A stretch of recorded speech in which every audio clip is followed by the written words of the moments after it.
Right, okay, everyone, let's make a start. For those of you who have just literally dialed in, I'm Charlie Crane from the Children and Young People Policy Team. Thank you very much for taking the time to join here today. The session will be recorded, so you're able to share with colleagues and your own networks after today's call. We'll publish everything on the Positive Experiences Collective website. For those of you who were with us this morning, we hope you enjoyed this morning's session. And this afternoon session is about the Patchwork Programme in practice. So Deborah and Lenny talked through the Patchwork Programme earlier today. It's a part accelerator, part leadership programme, and we've got some fantastic organisations who will be sharing the work they've been doing over the last 9 months. They'll be sharing their learning, their insights and their stories in translating physical literacy into practice within systems and place. And as you can see from the list of organisations, you'll be hearing from Alex and Cami from Team Move, Play and Creating Active Schools, Mark, Helen and Samaya from Together an Active Future, and last but not least, Trevor, Hayley and Jamie from Team Happy Healthy.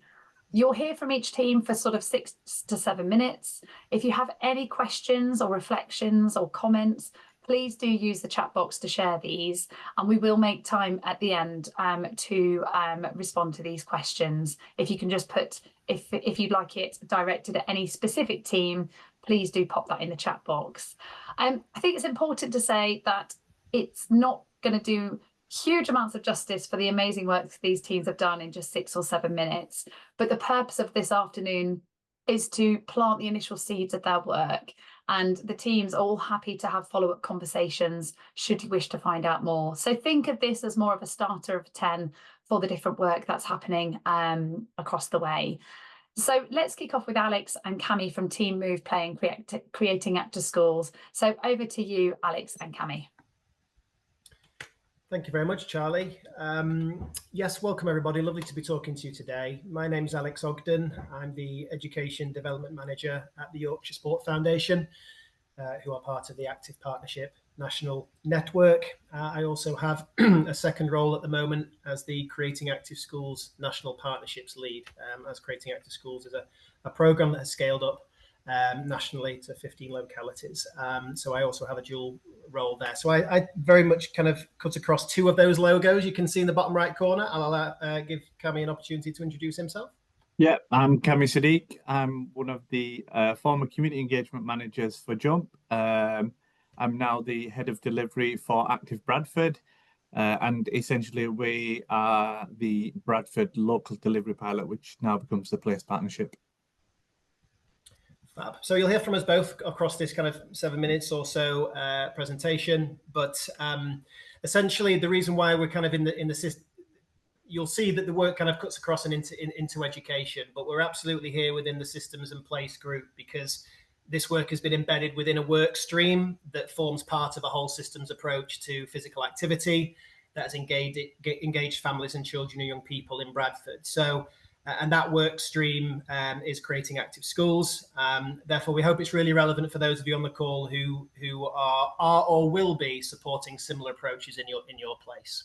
So I hope that kind of sets the context a bit. Thanks, Charlie. And next slide, if that's possible, please.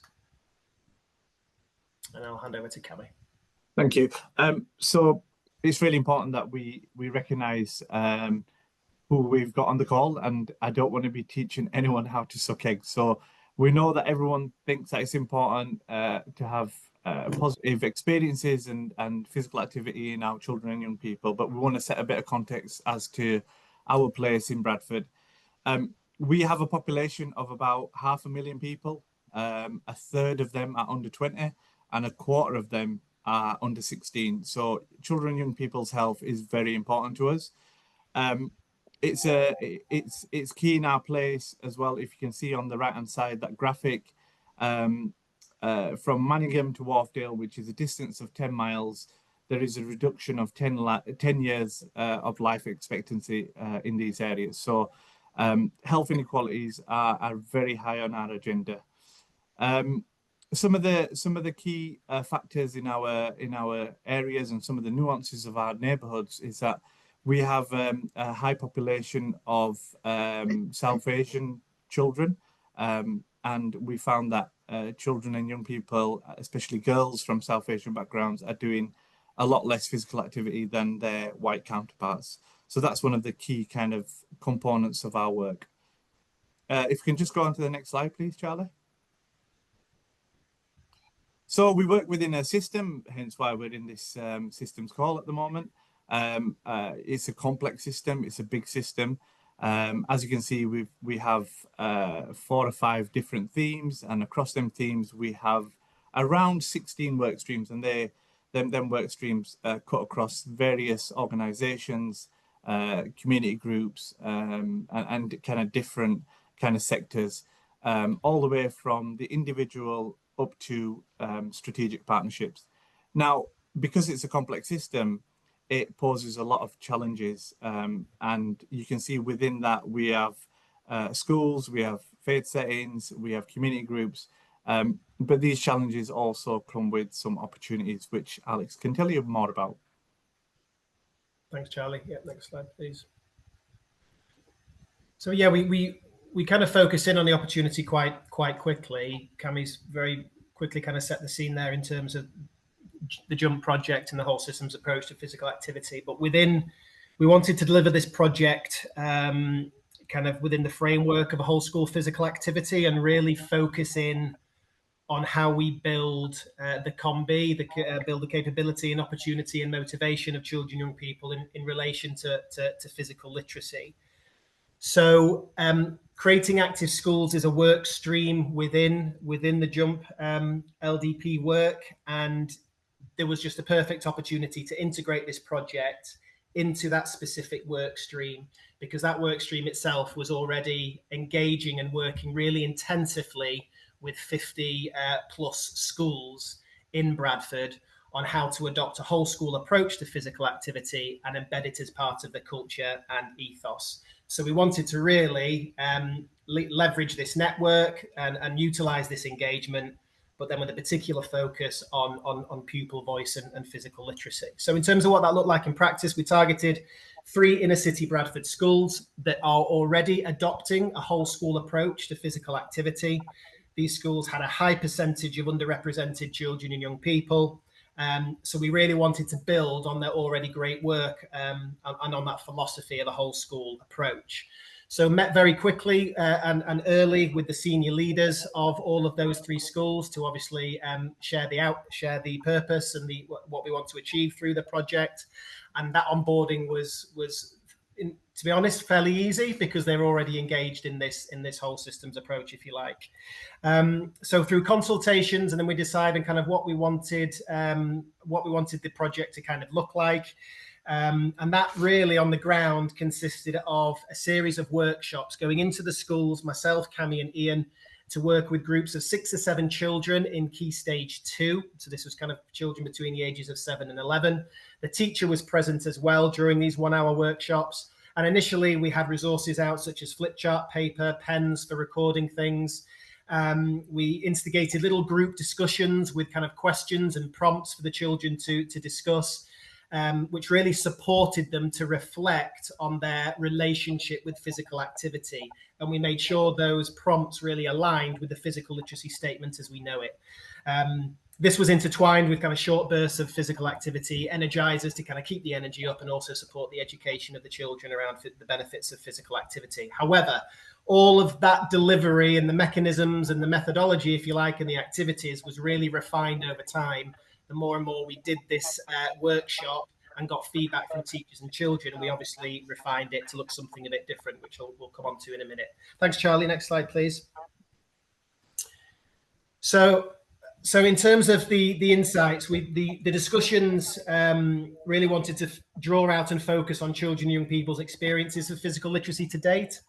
And you can see there are some direct quotes from the children across a number of workshops, and we've just color coordinated those quotes that link and align with the physical literacy statement. I won't read them all out. You can take that in as I'm talking. But a real insight for us that actually how important it was to meet the children on their own terms and never use language necessarily specifically from the consensus statement. And that was a kind of bit of a key learning from us. We didn't actually necessarily use that all the time. but in one small sentence, a child can tell us so much, often subconsciously, about their relationship with physical activity, how they enjoy being active, why they enjoy being active, where are they getting active, so they can begin to reflect on these things. So that was really interesting. Thank you, Charlie. So just here are some screenshots of the prototypes and the resources we've been developing currently. Now, this is still in the draft phase, and it's being tested, and to see how we can improve it. But as you can see there, there's what was just flip chart paper has now become actually a little bit of a recording document for children to actually record their responses to, and then for teachers to be able to take away and actually use. But taking away and using it is what is absolutely crucial. And it comes back to the whole school approach, which Creating Active Schools program is supporting schools to do. How can we support schools, teachers, senior leaders to use the insights that children are telling them through these workshops and through these in-depth conversations to actually then support the provision, the whole school physical activity provision, and ensure that these insights are used to create more positive experiences. So we're supporting schools through kind of further resources to really understand how it can support policy, adaptations to environments, which stakeholders we need to influence, and then where are those opportunities to provide the positive experiences, if you like. So all these resources are available to our Creating Active Schools who are now testing it and giving us feedback. Thank you, Charlie. I'm just conscious of time. Got a couple more slides. Be really quick.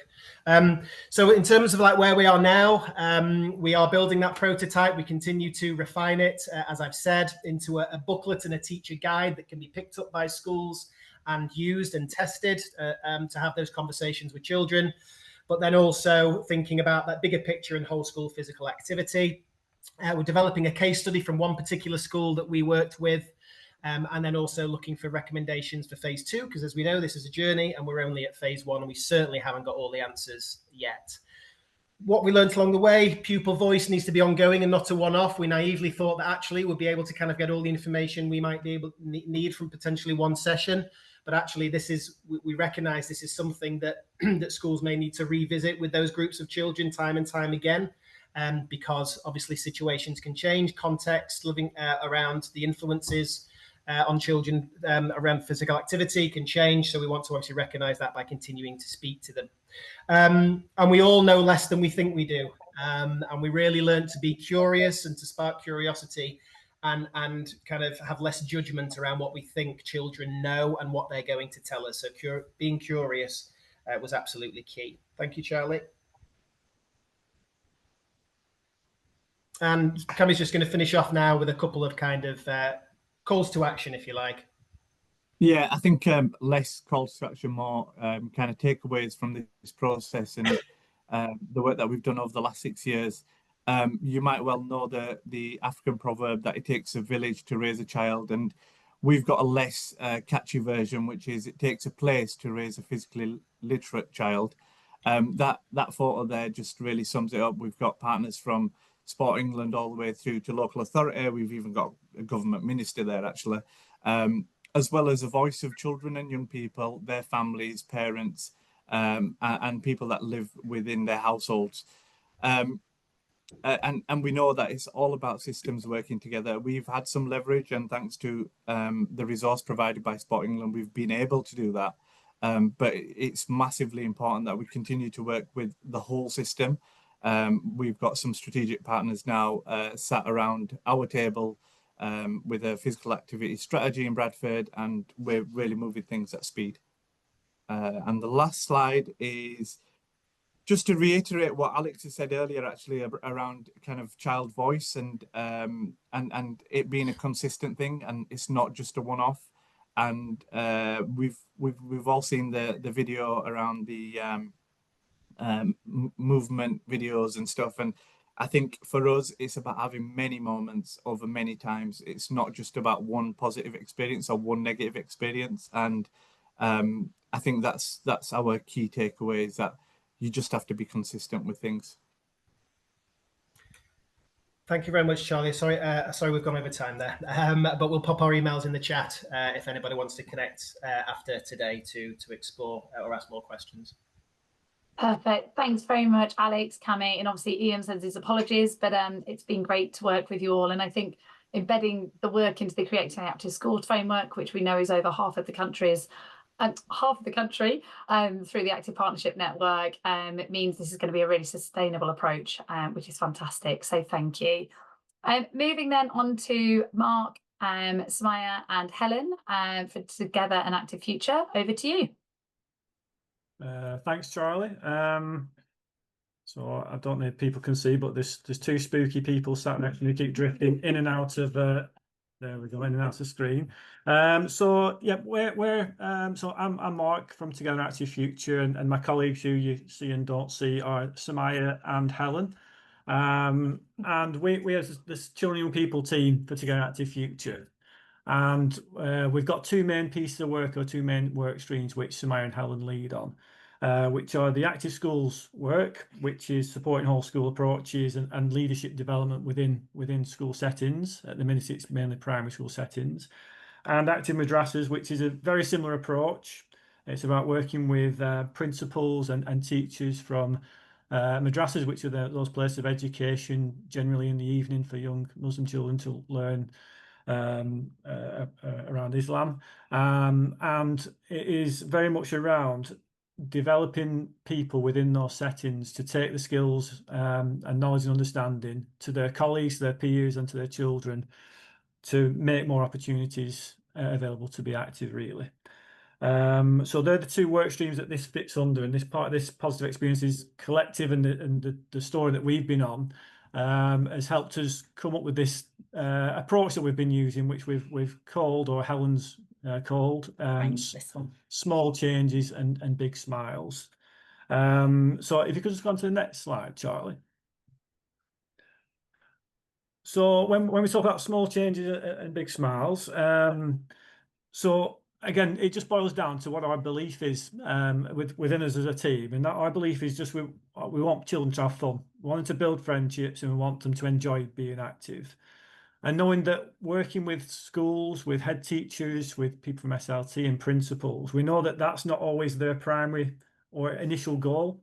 Sometimes it starts with a different conversation. It starts with around how do we improve behaviour, how do we improve attendance, how do we improve engagement. But we are in that unique position where we can really showcase the common purpose, and that activity can help unlock all of those things, really.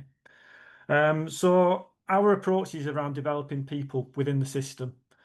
And our big sort of strap line as Together an Active Future is change people, change the system.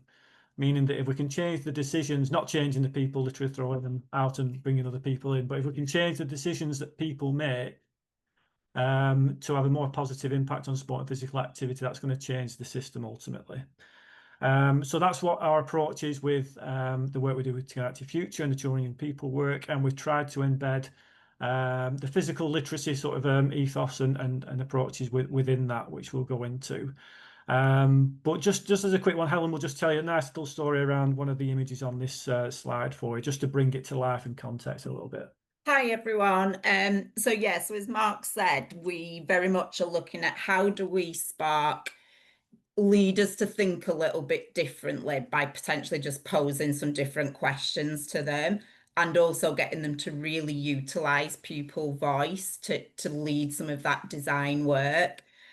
So one of our primary schools, and the image you see with the grass is a really good example, in that this school had this beautiful, pristine looking piece of grass at the front of the school, which is the first thing people see as they approach the school. The community see it, the parents see it, the children see it.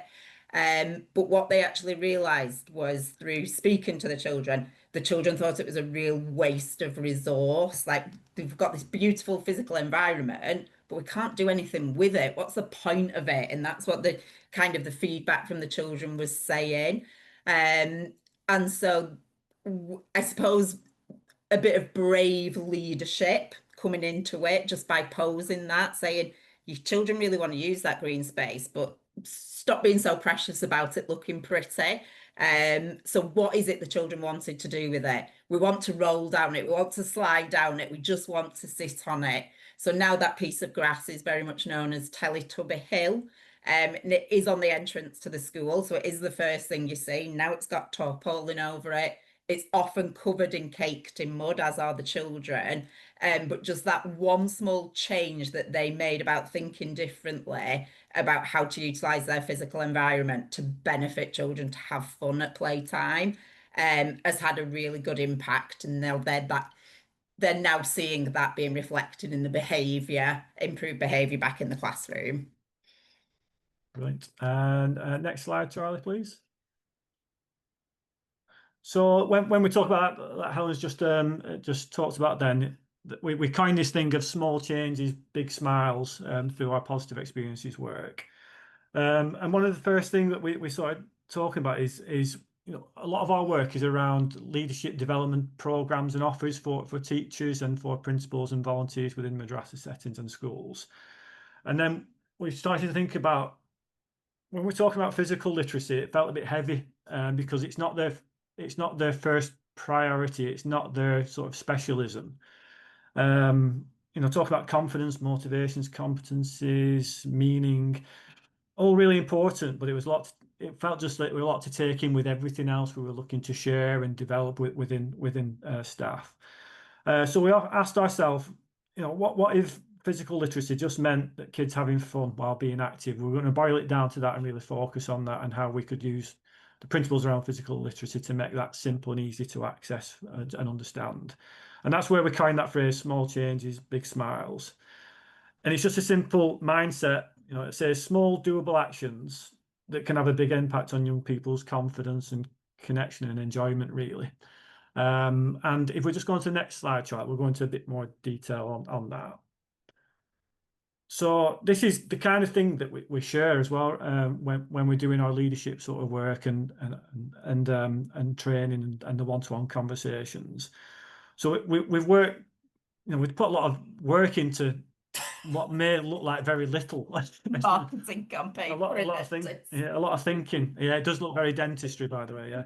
So one thing we wanted to make sure when we're working with on this is there's already loads of great toolkits and frameworks out there. So it wasn't about producing anything new. We shared all the different opportunities around the toolkits and things with people as we do. But we just thought, let's make it really simple. So we focused on, when we're talking to people, we're talking about, if you look at the diagram with circles, we're talking firstly understanding young people's motivations around physical activity. And there's 3 simple things you can do. So we called it the power of 3. The 3 simple things you can do to really start to understand. And this is the important thing, start to understand. It's not fully, it's a starting point of a journey. Why not try these 3 things? Whether it's a one-to-one chat, a group chat, or just observing. And here's a simple idea on how you can potentially do that. So once you start to understand the motivations, you can start to look at the next area of it around the environment, using their motivations to understand what the environment needs to feel and be like, physical and social. And again, the power of 3. Here's 3 things you could try or think about when you're thinking about the environment in which you're providing that young person with that physical activity. With the idea being that those simple things, those small, that will help you make small changes and really help to make those big smiles happen.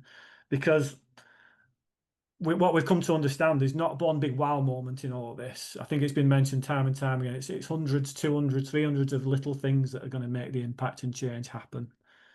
So we've woven this into the conversations, the one-to-one support, the training that we do with schools and madrasas. And it's shaped by that understanding of people's time, capacity and readiness to be involved.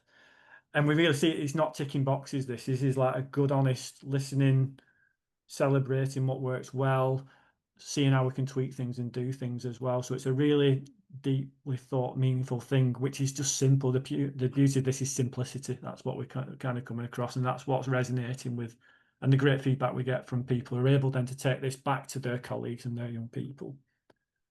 So just next slide as well, Charlie. So based on that, I'm just going to invite Samaya. Samaya will float in and appear. There we go, Samaya. So Samaya's just going to talk to you again, just bringing another example to life, talking through an example when we've been working with one of our local madrasas as well. So just over to you, Samaya. So hi, I'm Samaya. Kept floating in and out of that. Sorry about that. But a quick story with madrasas is when we've been working with the madrasas, we found that we've had to work with the leaders to provide them with a positive experience of physical activity, which they can then take back to their madrasas. But as we've done that, they've actually been speaking to their children about what their children would like and what they could potentially embed during madrasa time, either before, after, or during the lessons. So with one of the madrasas, their young people told them that they really enjoyed Glow Dodgeball, which they'd been doing at school. And if there was a possibility to have that in madrasa, and they wanted to stay behind for half an hour, so it was a safe place for them, a place where they were comfortable.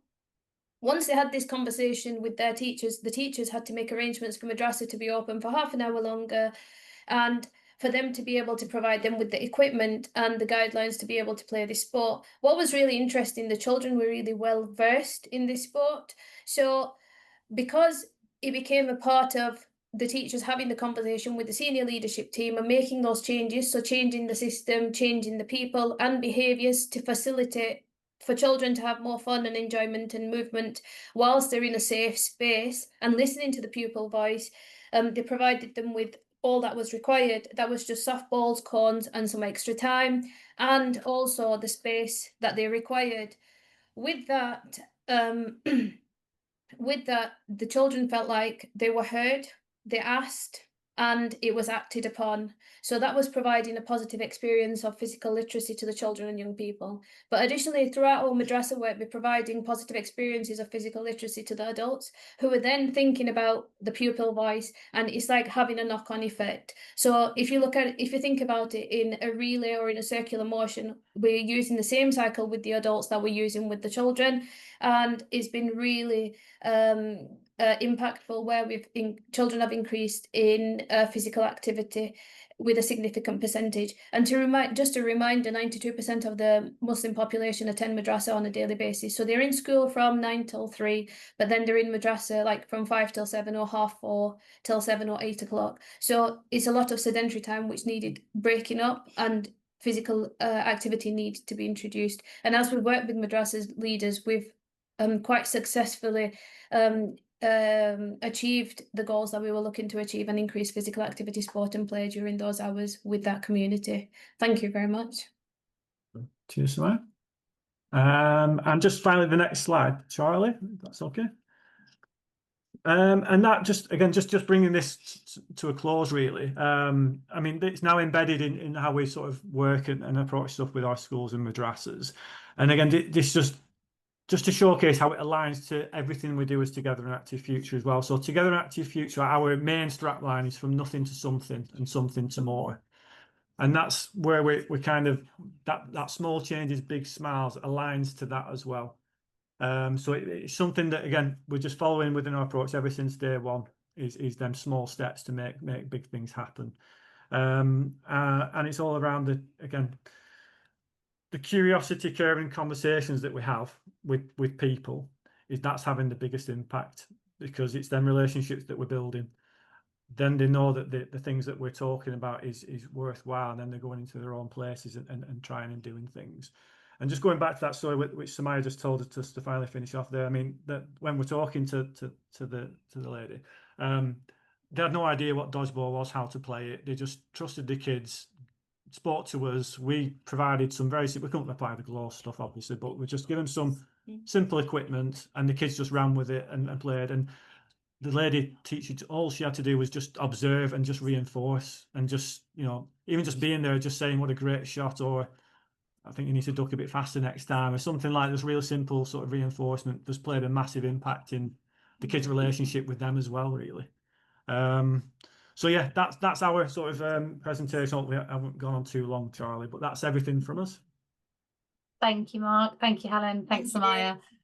And I think just from us, again, just to echo, it's been a real joy having you on the Patchwork programme. And I think the complexities of what you were trying to achieve in general on a day-to-day basis through your place work, but also how you're looking to weave this into everything you're doing in a place, especially within the active madrasas and that middle school leadership programme. So thank you so much for sharing. And now we will move on to Team Happy Healthy.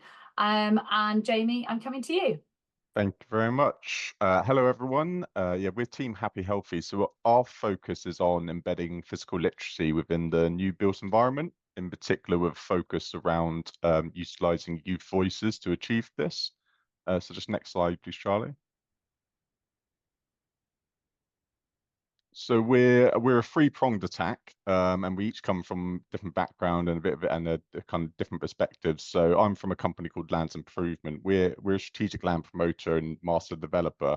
So what this means is we design and develop large-scale residential-led developments. That's anything from several hundred to several thousand dwellings with all the social infrastructure that you would expect to support that. We don't build houses ourselves, so our focus is very much on the public realm and what we like to call the spaces in between. Our kind of our motivation why we wanted to get involved in this project was out of frustration born from the planning system and it restricting our ability to kind of seek better outcomes in delivering active spaces, particularly around sport and play provision.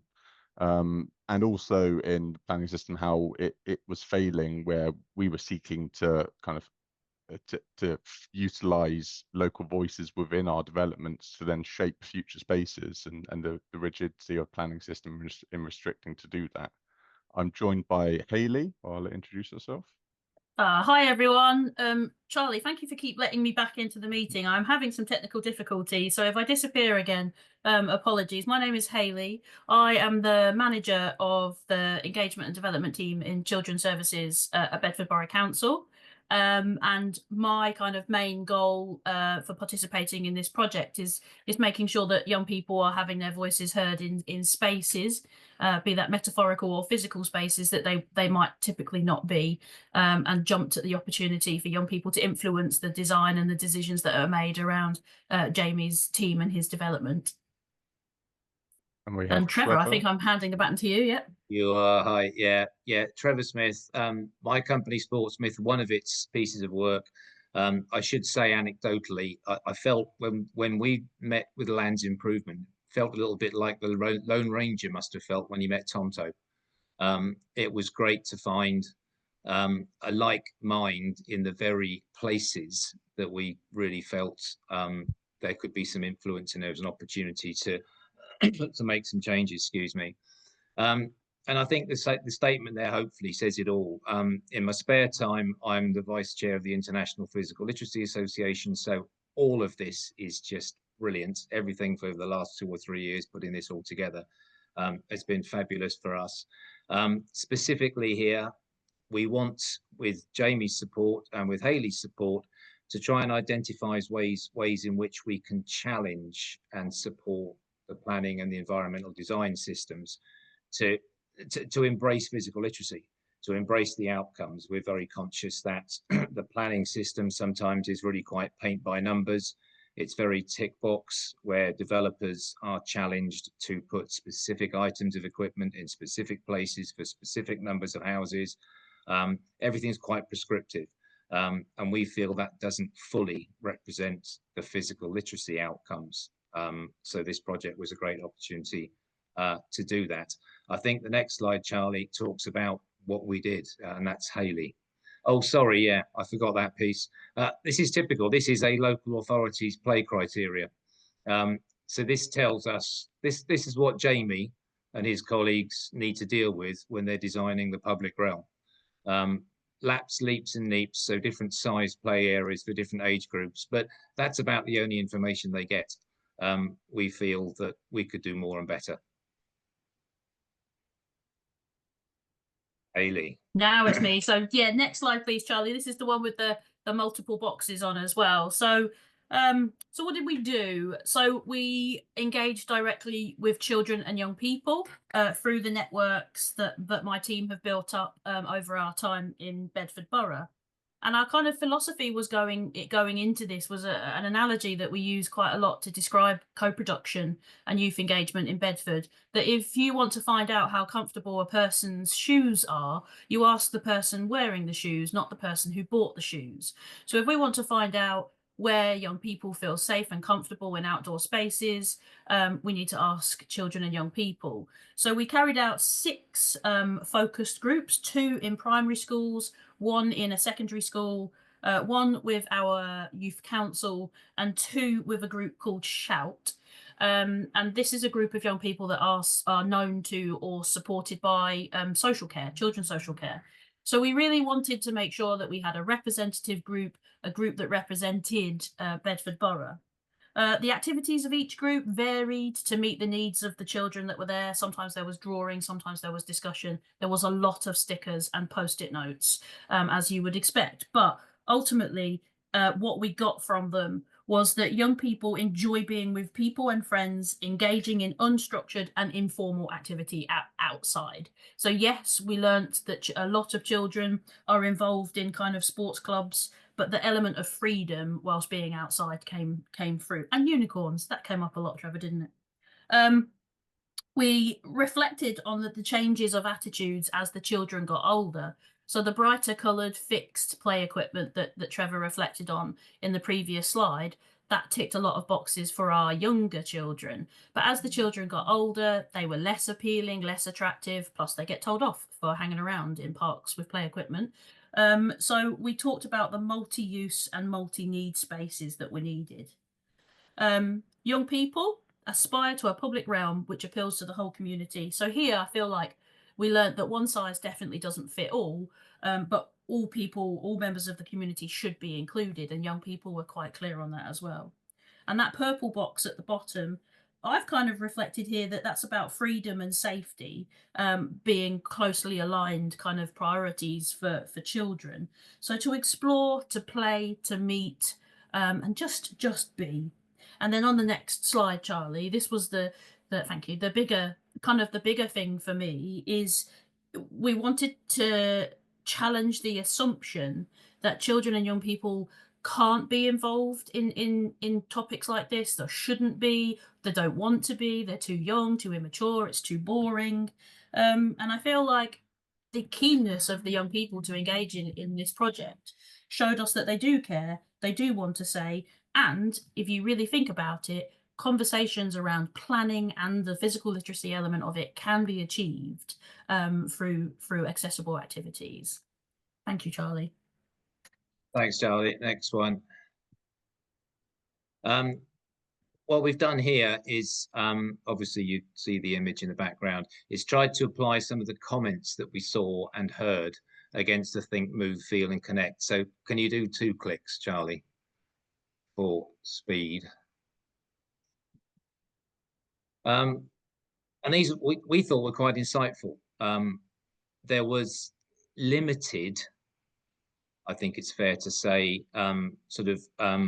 discussed appeal of the very formal kind of structured facilities. And by changing the questioning, I think there was some conversation that Lenny was talking earlier about how you set the brief. And we found quite early that if you were to ask a child, maybe ask an adult, what do you want? Then they will dive into their own personal dictionary and database of possible answers for that. So an ice rink, a 10-pin bowling, we want. They become very fixed and very defined things.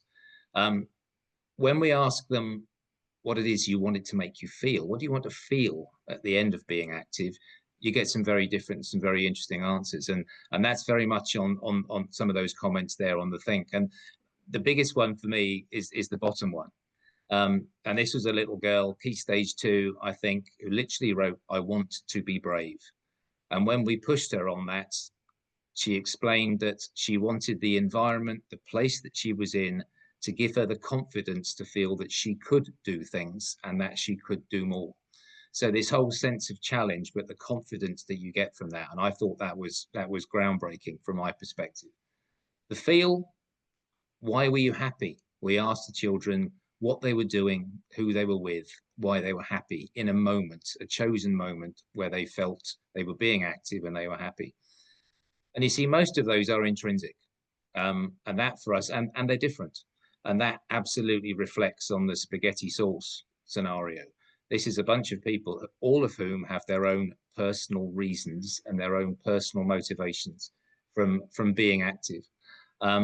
And that for us was, again, I guess we should have guessed that, but it was really, really great to hear that back.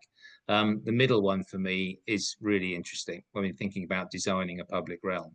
It was calming and peaceful and away from chaos. And I wonder how often we design that into our environment and into our public realm to provide that space for young people to achieve those things. And that's something that we really want to use to challenge in our sort of end product as we go from there. Next one, Charlie, please. I think there's another 2 boxes on this next one. Just reinforcing the informal play. There's only one activity in there that is perhaps what we would call structured, but actually these young people were kicking about. It wasn't a team thing, it wasn't an organized thing. We know from Active Lives that the informal play is a growing area of participation from young people, and this is kind of reinforcing that. So do we need to build facilities, or do we just need to provide spaces? And yes, there's clearly a need for both, but what's the proportionality connected to that when we're hearing what young people are saying they want to do? And then the social aspects of that, the connect, family, friends, immediate contacts are the most important. Family and friends were far and away the biggest social group that young people identified with positive experiences of being active. Connects back, I think, to the comment I put in the chat earlier. If children spend 80% of their time out of school, maybe we should be focusing on making those experiences as positive as we can, and getting the community, the broader community, making opportunities for families and friends to be active together. And perhaps that just might change the narrative, particularly with regard to behaviour in schools. Next one. Thanks, Charlie. It's for me, I think. I should have mentioned at the start, really, the connection with Hayley and Bedford Borough is we are in the process at the moment of doing early design and producing a planning application for a 4,000 dwelling, essentially new settlement within Bedford Borough, and so working with Hayley's colleagues in their planning department on that. And obviously, I mean, as developments of that size last, it's a build program of 15 to 20 years that will take us into the mid 2040s by the time it's done. And so it's important to note that the engagement that we are looking to doing is to be continuous throughout that build time, and to evolve, and so the place can change and evolve as attitudes change and behaviors change, and for the areas we'll be developing for young people are not yet born. So yeah, we always need to keep that in mind. But these are kind of more shorter term next steps. So following the engagement, we now need to take those views and put that into a visualization. So our designers are going to be working up, taking the views that have been given, and then working up some concepts that we can then take and play back to the young people that we've already presented to test whether what we heard is correct, and the kind of ideas that we're coming up with reflect that. We then also need to play that back to Hayley's colleagues within the planning department, and make sure that we embed that within our planning application specifically for that site.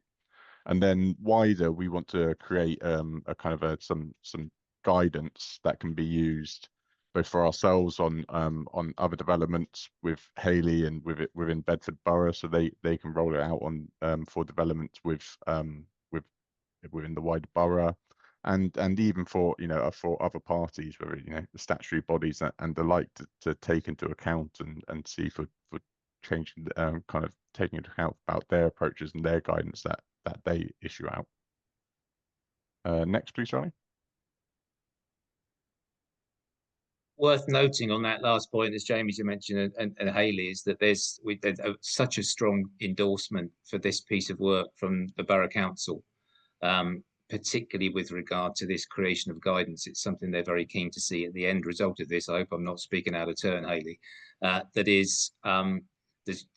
they want to use for all future developers. So whilst this is a very, at the moment, 6 months or so, 8 months into a programme, we see this continuing development of guidance and criteria and thought-provoking more than anything else. It's not a tick box.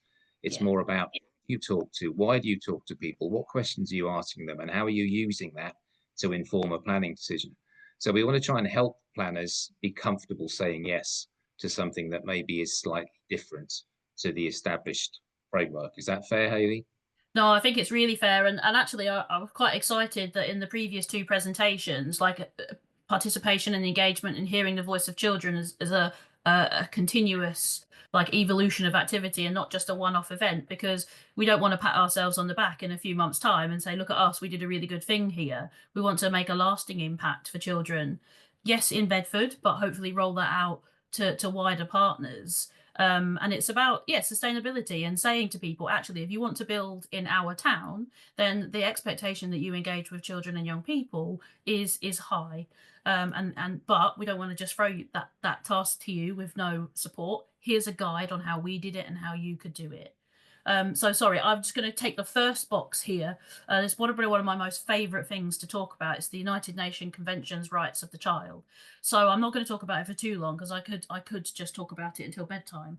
But basically, the approach that we have adopted at Bedford Borough is a rights-based approach to participation. And I was stubborn in the request, not that I needed to be, because Trevor and Jamie are both brilliant, but stubborn in the request that we align our approach to that rights-based approach. So the Convention Rights of the Child has come with us on this journey. So yes, we've taken Article 12, which is that children have a right to say on the issues that are important to them, and Jamie bringing that back to them with finished designs finishes that article by telling them what difference their voice has made. But actually Article 31, which is the only unique right in the world that is unique to children, and that is the right for children and young people to rest, relax and play in a safe, supported and stimulating environment. And I just want to give a nod to the Lundy model of youth engagement here and urge colleagues to have a look at that, because it's a brilliant model of engagement with young people. And I think I'm taking the middle. So I think, with this, crucially, if we are going to make change here and actually allow change to happen, is, often within planning system, the decision makers at local authorities feel that they are restricted to having to make decisions within the policies and guidance that is set out to them, whether that's locally or nationally. And if we're going to support them to help us then to make these differences, then it's important that they get the support from statutory bodies, whether it is Sport England or Fields and Trust or any others, in order to be empowered to support kind of these a more vision-based approach to creating great kind of better active environments. And on that one, it's interesting that, I mean, if you follow this, if this is your realm on LinkedIn and social media, you'll have seen all the talk around play and play provision and play sufficiency and the call for a national strategy over the last few weeks. And we are just now starting taking the first steps of the conversation with Play England to try and include a physical literacy set of outcomes where they're developing this play sufficiency duty that is calling for.